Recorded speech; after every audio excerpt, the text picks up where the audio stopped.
जय हिंद। आज भी हम ट्रेन वाले सवालों को हल करेंगे। 1200 मीटर लंबी रेल पुल पर खड़े आदमी को पार करने में 10 सेकंड का समय लेती है। तो रेल की चाल चाल पूछा है ना, तो स्पीड बराबर क्या होता है? Distance upon time. बोला क्या है?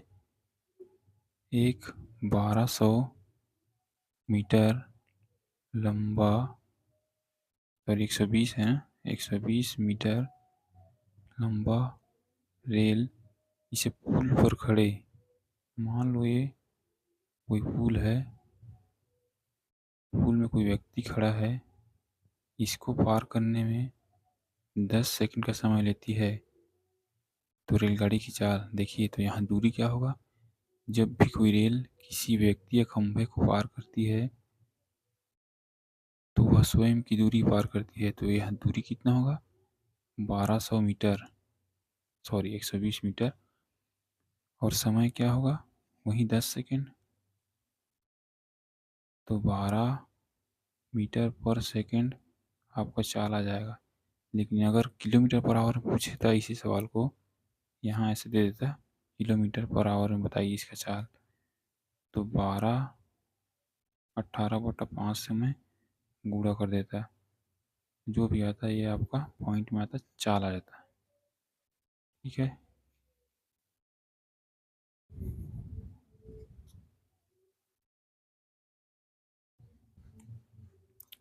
एक रेल प्लेटफार्म में खड़े व्यक्ति को 8 सेकंड में पार करती है। देखिए, एक रेल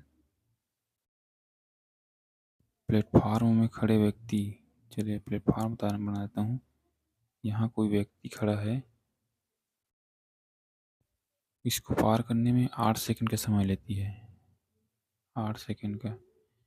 लेकिन इसी 200 ये 264 मीटर लंबा प्लेटफार्म है, इसकी दूरी कितनी है? 264 मीटर। इसको पार करने में 20 सेकंड का समय लेती है। तो रेलगाड़ी की लंबाई पूछा है। देखिए, यहाँ 8 सेकंड का समय लेती है, यहाँ 20 सेकंड का। तो दोनों में समय का अंतर कितना है? अंतर, एक को 8 सेकंड में और दूसरे को 20 सेकंड में। तो 12 सेकंड का अंतर आया कि नहीं? आया ना। तो यहाँ से हम रेलगाड़ी की चाल निकाल सकते हैं।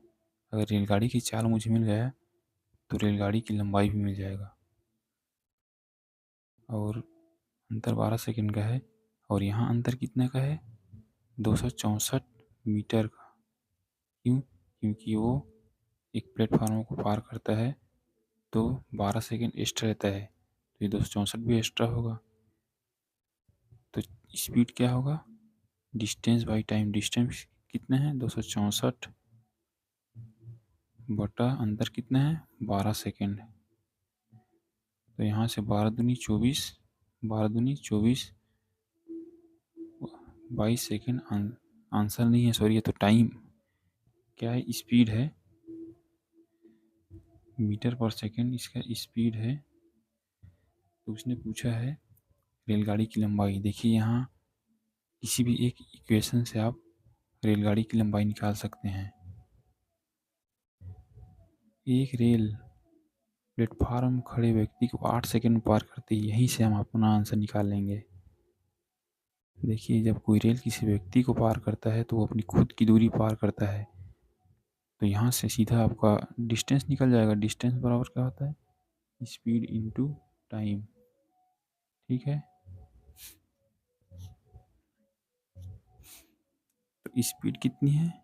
मैं निकाल लिया 22, गुणा टाइम कितना है? 8 सेकेंड। तो 22 अट्ठे कितना होता है? 8 दूनी 16, 8 दूनी 16, 17, 70 मीटर आपका रेलगाड़ी का लंबाई आएगा। क्यों?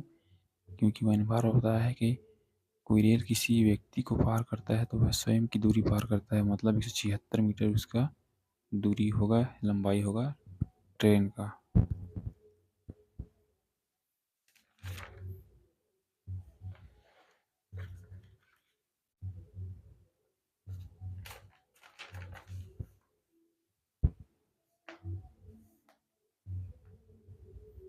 30 किलोमीटर पर आवर की चाल से जा रही रेल में बैठा व्यक्ति देखता है कि विपरीत दिशा में जाने वाली 200 मीटर लंबी ट्रेन उसे 9 सेकंड में पार करती है, तो दूसरे व्यक्ति की चाल।